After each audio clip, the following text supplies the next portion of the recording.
can download their app and you can buy stocks and shares. Are you aware you can buy fractional shares of even Apple, Amazon, Tesla right now? There are apps. So just Google, you can Google fractional shares app. Mr. Eken, are you getting that? Fractional shares app. And you link it with your card. Even for those of you in Africa, there are certain sites that allow people in Africa with African currencies and African cards, and they can still buy fractional shares of Fortune 500 companies. So that's the way you break it down, and then you grow your way. Obviously, the low risk one would not rise like the what? High risk one. But what we're saying is that you make money from the high risk just like he did. He has pulled out 1,000 what? 900. What has happened? Even if the Trump coin crashed, what happened? He will never lose. Okay? Because he already got back his capital and some profit. You see, now he left $100 in the system. That $100 in another few months, you'll be sure can grow to another 5,000. It could be something Trump did, and suddenly they like Trump, and then boom, it surges, and then the $100 has turned to another $5,000. What will he do? He pull out maybe another $3,000 or another $4,000, leave another 1,000, and before you know, you keep having more money to put into the mid-risk and what? And the low-risk investments. Okay? Any more questions? Can I bring the mic forward? Mine is more like a contribution. I hope I answered you. Okay, good. Mine is more like a contribution. I found out one of our biggest problems is mindsets. Mindset. Yeah, so recently I've actually been teaching that mindsets actually value assets. So I don't know whether you agree with that as well. Oh, you're right. So mindset is under knowledge assets. Remember we talked about knowledge assets, right? So mindset fits into that, because what the knowledge you're acquiring will do for you is what? Transform your mind. And absolutely, your greatest asset is your mind, right? It's your mind, and it's the way you think. I think the first thing you must change with your mind is what? Who can guess? Anybody? What's the first thing you want to change with your mind? One of the most important thing is the word positivity. Ability to see the good in every situation is your greatest mindset asset. So a few people have been reaching out to me. Oh, we saw people dragging you online. I hope you are fine. Some are even sending me, music. I'm like, said in this trying time, right, where people, you are trending, we think this kind of music will help. And I'm like, I wish these people know who I am. I'm excited about the positive. My mind is more, and I'm not ignoring the negative, by the way, but my mind is more towards I've grown my followers more. We've made money more. More people are calling our offices. They want to do business with us more. I want to focus on that, okay, than getting my mind to be more focused on some unfavorable things. People are saying, oh, why is your coaching program $20,000? It's ridiculous. Why do you charge that kind of money? You don't want to help poor people. Those are the negatives. So it's my choice whether I'm going to focus on the positive or I'm going to focus on the what? Negative. But you have to work on your mind so that you can always see the positivity to every challenging situation. Things that don't go right, you can say, but this happened. Sometimes things are tough. I say, but I'm alive. A living dog is better than a dead lion.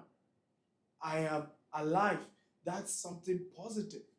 That's something to be grateful for, right? And once I'm alive, there is hope. I always say this to people. The proof that you have hope is that you're alive. Once you wake up, that's one of my excited moments personally as a human. Once I wake up in the morning, my first thing is thank you, God.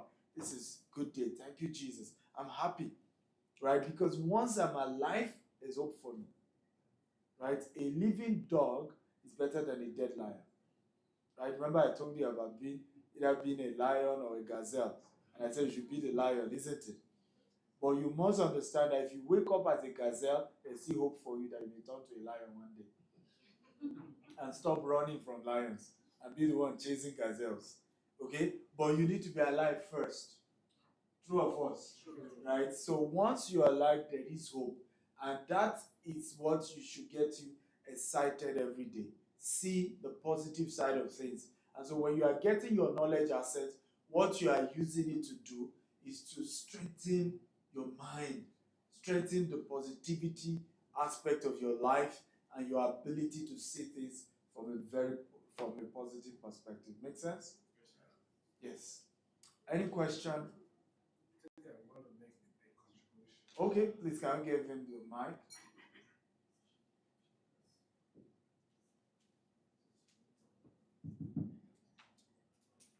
Thank you very much, Dr. Stephen, for all you've shared. It's been very informative. And actually, it's the first time I have to talk about this. I didn't know I was going to talk about this today. But I've been motivated to talk about it because what he said and his question. Now, talking about investment and also digital assets, I just want to say this just to encourage some people who don't believe that you need to have so much money to create value and create wealth. You actually need to have lead you and have the right mindset and also be with the right people and have the right team and also have good people around you. Now in January, myself and 3 co-founders, we came together and that was not actually the purpose why we came together.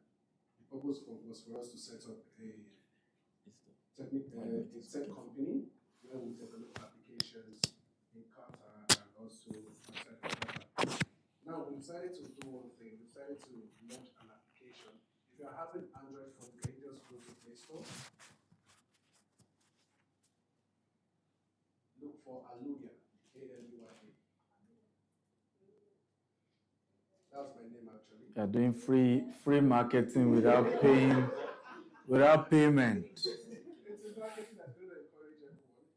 Basically, we decided to start up this application for music app. We saw the market, we saw Play Store, what Play Store was doing, and we saw YouTube. We felt like people spend time streaming music online and don't get value for it.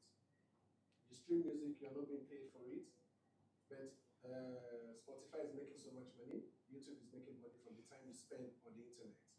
So what we decided to do was to change the narrative. We decided to develop an application where we pay you for streaming music. So we did that, we developed that, and we launched it on 13th of February, right? 13th of February 2025, we launched it. And in 2 months, we had over 50,000 downloads, over 21,000 registered users, over 11,000 streamers online daily. And also we started having over $120 revenue per day within 2 months. And currently we are valued at over $1.2 million. I think you should clap. That's not bad.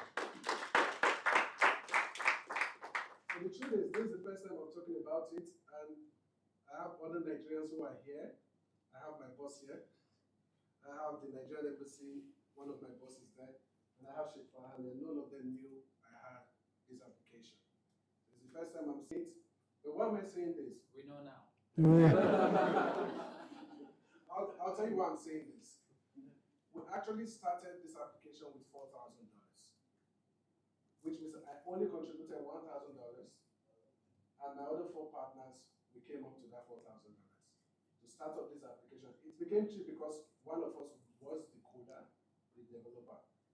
But what I'm saying is, with $1,000, I've been able to create an asset of over, you can calculate it yourself.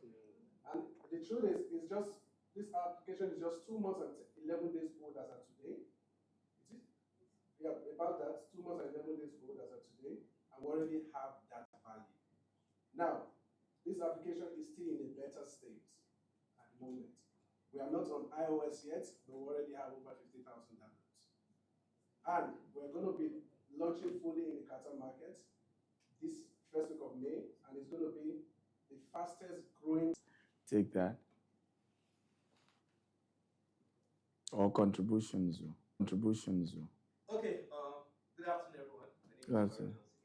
So my question is on relationship assets. I was a part of class yesterday, but I believe it's investing in relationships. Yeah. So how do you sustain relationships, especially when you're operating in a global market and many of the relationships are formed beyond borders? So how do you maintain those kind of relationships? Beautiful. So one of the things I always tell people is you must work hard to make sure that your relationship are one, value driven, right? Even if value driven, number one. But number two is also your relationship should also be there's nothing wrong with it. You hear sometimes say transactional relationship, but there's nothing wrong with it because sometimes what sustains certain relationships that we're doing business together. Am I making sense at all? So part of it is that your relationship must also include transaction driven. Okay. And this could be either that you are patronizing them or you are referring people to what? Patronize them. These are some of the things that keep relationship going. But the rule is also you offer the value first. So I'll give you an example. I have certain relationship that I was the first that started getting business for them. So I could be in a meeting like that. I say, oh, my friend is into fashion. You need to patronize him. Before you know, I have 5 people, I have 10 people, I have 20 people doing bits. But here's what I'm also studying. Will he in turn reciprocate? If he doesn't reciprocate, after a while, I cut off from him. And this is also where some of us miss it. You could have some relationship where they were so kind towards you, opening doors, giving you things, but you just felt they should be doing it. God touched them. That's wrong, right? You should also then say, if this person is opening this kind of doors for me, how do I what? Reciprocate. Is bringing customers my way, is taking my CV to where I can get a better job, is, I have to figure out a way that I can also pay back. I hope that makes sense. So find a way to have something that can be of value, that can be exchanged, that can keep the relationship alive, right? Because that make the person, if he doesn't remember based on some value you exchanged, he will remember based on, oh, you brought him a client or he or she brought you a client. Sometimes is also intellectually driven.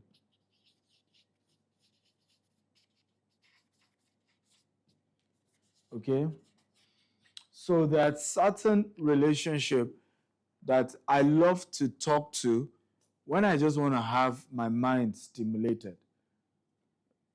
Does that make sense? I don't know whether some of you are like that, where you just want your mind stimulated.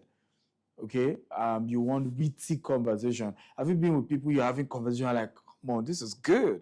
Like she's smiling, so right, like the person is so deep. What the conversation is just so witty.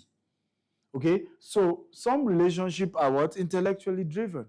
So how do you become somebody who is so intellectually sound that you can engage such people at that intellectual level?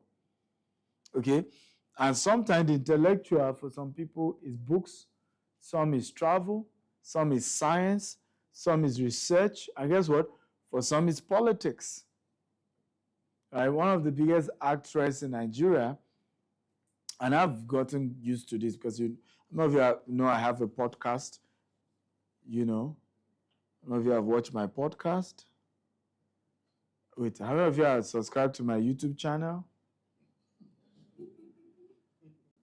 Please, can we send her out of this room? All of you should be on my YouTube channel, right? So, but if you go on my YouTube channel, Dr. S. Akintayo, you will see a lot of podcast interviews. But if you study, you notice that in the course of interacting with people on those podcasts, it goes unscripted. While I'm asking them questions, I'm checking what is getting their attention or what are they excited to talk about. So one of them is Joke Silva. She's one of the biggest actresses in Nigeria. And I remember when I was doing a podcast, I realized that once I got into the politics conversation, oh yeah. It was a different version. She was excited to talk about politics. She was in another phase. So what did I do? I gave her more political questions. Are we together now? So in maintaining relations, distance is not the issue. If, for example, you connect at an intellectual level, right, you can always call yourself and then you realize one eye is gone because you are discussing certain, but you must also know, even if it's intellectual, what aspects of that gets them excited. Because it's not just every topic, they are going to be excited about. For example, Nobel laureate Wole Soyinka, who is one of the best writers and poets in the world, isn't it? Imagine meeting someone like that. You better know your Shakespeare's and your, because as much as he's an intellectual guy, you also have to know that a type of intellectual conversation he or she enjoys. And that's why some of us have not built good relationships. And this is very important. But this part is more important than money. Do you know you can be rich and I'm having conversation with you and I just don't like you? I may like your money and I just give you some respect because you have some money. But when we talk, you are not cerebral enough. I don't know if you have been around. So I'm not excited to really, but there are some people that are rich, but they're also very cerebral. So many people have not been able to keep good relational capital because they are not cerebral enough for the people they are meeting. And when those people notice you are not cerebral, what happens? They come down to your level, but they don't want to meet you again. Who knows what I'm talking about? They just are not excited about connecting with you again. Right? I took some people to somebody, right? And I remember sharing this with them. I said, did you notice she was sharing about her vision? She has a project. And each time I was asking that question, because I was asking that question based on her vision, her project, she was all alive, right? I went with two people. When they were asking questions from her, the tempo was going down. So when we were going back, I had to pick their attention. I said, did you notice? When I asked her certain questions about this, she was alive. I said, so in building relationship with people like that, be intentional. Are you aware there are certain people that I have relationship with? I don't even talk about myself when I'm with them. Just ask about them. So, how are you, sir? What's this? And I just ask questions, right? I only talk about myself and my achievement when they ask. And sometimes some of us feel we need to blow our trumpet around certain people. Sometimes you don't need to, right? You don't need to. Okay, I'll give you an example. If you meet, what's the name of the sheikh of Qatar? Imagine meeting Sheikh Tamil, and then you're a realtor like myself, and they say, oh, we're doing $200 million in the US, we're doing this and this, and then you just want to blow your trumpet. Are you aware that's not a good move? Because I can assure you his advisors will have pulled almost every data about you before he comes, before you get to see him. So there's just no point. In the wisest thing is to what? Charm him. If I do show that you have done your research, as a sheikh, I got to know that your daughter got married. I'm just giving an example. Congratulations on that. It's like, how did you know? That was a very close.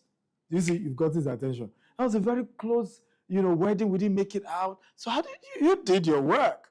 And sheikh, I realized you like this type of. I remember somebody. I got a very unique honey. And when I got it, I said, how did you know I like honey?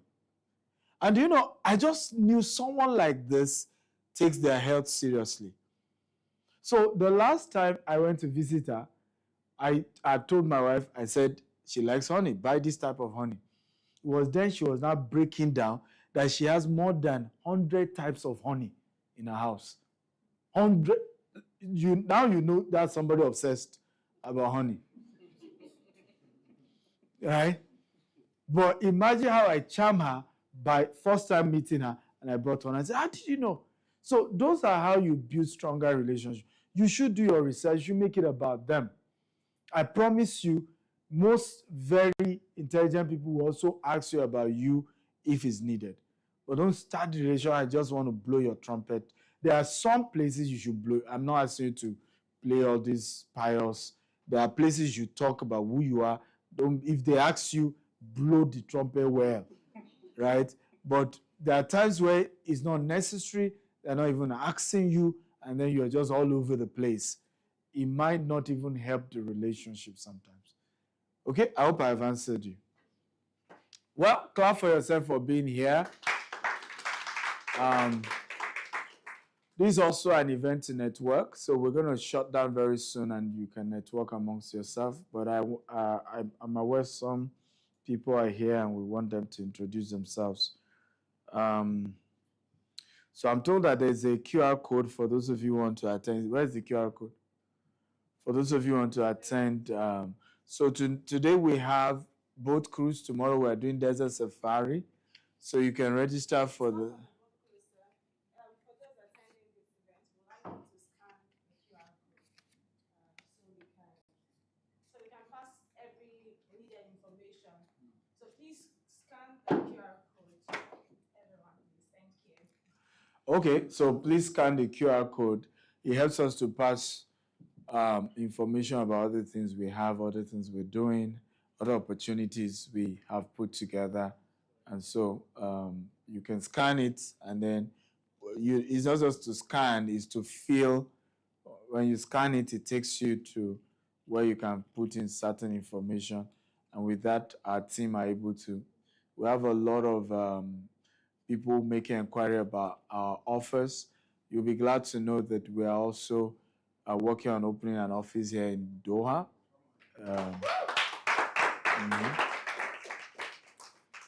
So on Monday, for example, we're doing real estate tour. We already have a relationships. For those of you from Africa, you want to invest in Doha properties, we can now help you through a partnership we've already set up. Okay, so there's a lot coming. We're also in US, as I told you, we're doing a $200 million US property expansion. You can be part of that. UK, we have property. Dubai, if you want to invest in Dubai. Africa, we're the king of that market as well. Okay, so feel free to just scan, put in your details, and then you get all this information. Okay, so you want to introduce your guest? Yeah, if you can pass the mic to them. Assalamu alaikum. Mi alaikum salam. Greetings to all. I think mostly here from Nigeria. Very dear to me. Thank you for the invitation today. I'm honored to be here and to meet such an intelligent person. Thank you. Thank you for choosing to come. Thank you very much. It's definitely mindset. So I definitely have a better mindset before I leave. What do you do? I'm an entrepreneur, philanthropist. Okay. I'm also the president for Working for Law Federation for Asia and Qatar. Okay. And also the founding committee member of Doha Ambassadors Football Club. I'm also the founder of Art, Fashion, and Art Diplomacy, Art, Fashion, Cultural Diplomacy, and my Secretary General, Her Excellency, spouse of Ambassador of Moldova, is with me. She's the Secretary General for it. She's one of the most talented spouses of ambassadors in the country, I would say, with so much talents in the field of art, fashion, and culture. Nice. And we're working also on UNESCO Intangible Cultural Heritage. Wow. Wow.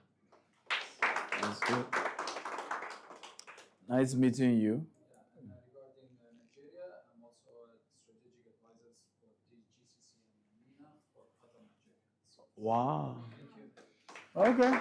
So you're Nigerian. Have they given you a Nigerian name? So I have also a diplomat from North Macedonian Embassy here, Ms. Christina. Okay. We have also an artist and a designer, and also art advisor for us is Ms. Ina Zukosa. Nice. Thank you. Yeah, I said, have they given you a Nigerian name? Please do. But I think we'll try to get one application. Yes, they should. They should do that. The new name.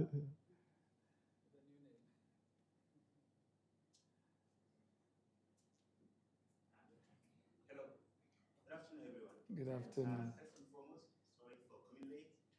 I got to learn about the event around 12 p.m. from Mr. Famous, but I'm still here. My name is Umar Madaki, the Secretary, Embassy of Nigeria. I cover political culture and education. Thank you. You're welcome.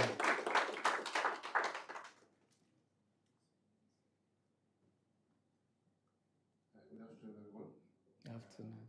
My name is Dr. Abdulatif Ajibade. I'm the current president of the Nigerian community here in Doha. The president is here. Clap for him now. I want to oversee the welfare and the management of the Nigerian welfare, working closely with the embassy. Currently, personally, I work as an occupational safety and health manager in the construction sector here in Doha.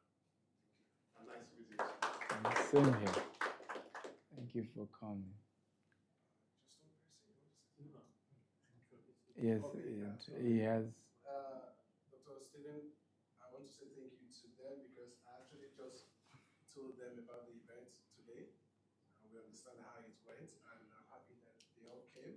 Also, Mr. Adam, it's shy, he doesn't want to talk about it. So thank you very much.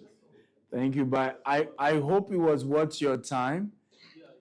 Despite the short notice, I hope that it was worth your time.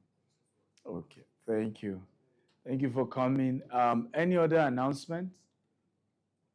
Okay. If there's none, please network. I always say that your network determines your what? Your net worth.